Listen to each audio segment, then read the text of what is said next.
say, don't you get sick of seeing him over and over? And honestly, I could see him every night and still be excited. I'm going to surprise a couple of people. Break in and see what they've got in their suitcases, see what they bring them. She's a new addition to our family since the last cruise. People were asking us who is the bobblehead. We explained that the real Sue could not make it, so we brought bobblehead with us. Sex toys, whatever.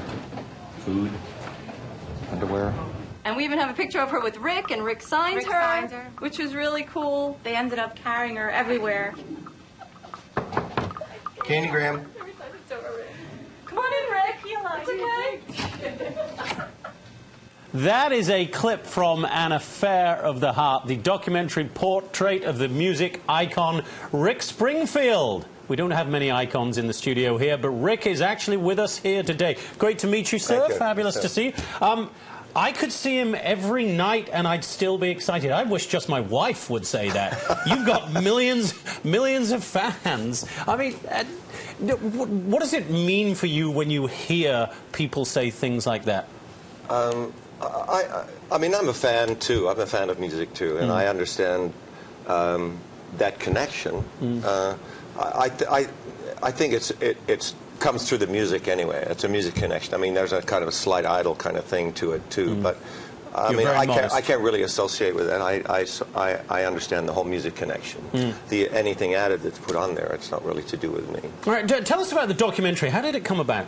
A fan who was a producer came to me and said, your relationship with your fans is really unique. I would love to make a documentary of it. And she enlisted Sylvia Kaminer, who's an amazing documentary director and award-winning director, and they followed us around for a year, and it's basically a half rock documentary, half reality show, because they took these fans and went through their lives and what they've done with my music through their lives and what it's meant to them. It's a pretty shocking story. I mean, I thought it was going to be a puff piece, but it was. Right. I saw my jaw hit the ground a couple of times when I saw the first edit. I was like, oh my God, this is, I write songs and I go on my life, and I love the songs for what they mean to me, but I don't think of what they mean to other people, I guess. Talking of the writing process, it's something that always fascinates me.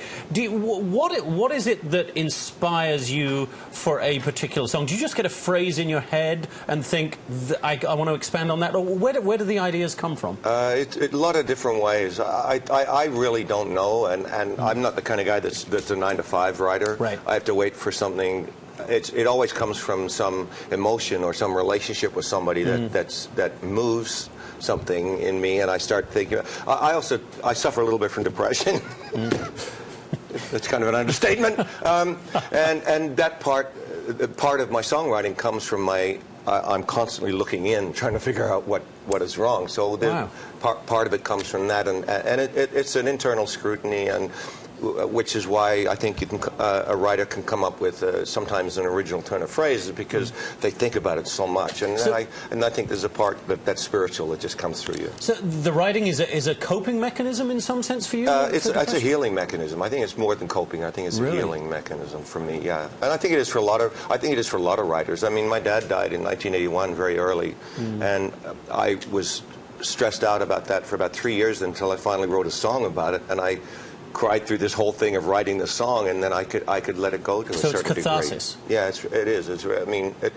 I wrote a whole album called Shock, Denial, Anger, Acceptance on how angry I was at somebody, on one person. So it can be very, very productive. And how is your life now, though?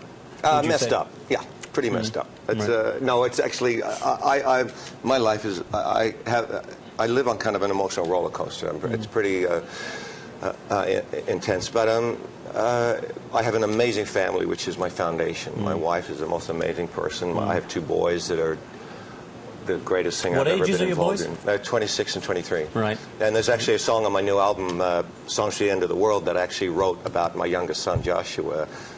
So you get your inspiration usually from people that you're the closest to. And you're touring? Yeah, we do about 80 to 100 shows a year. 80 to 100 a year? Yeah, and we're getting ready to gear up for the new album and a new production. Does family travel with you? No. Right. No, they're done with that. Unless we come to New York or we go to Europe or somewhere fun like that. All right, and the documentary is an affair of the heart. It's opening. It opened yesterday, yes, I think, it did, didn't it? yeah. The IFC here in the city, downtown.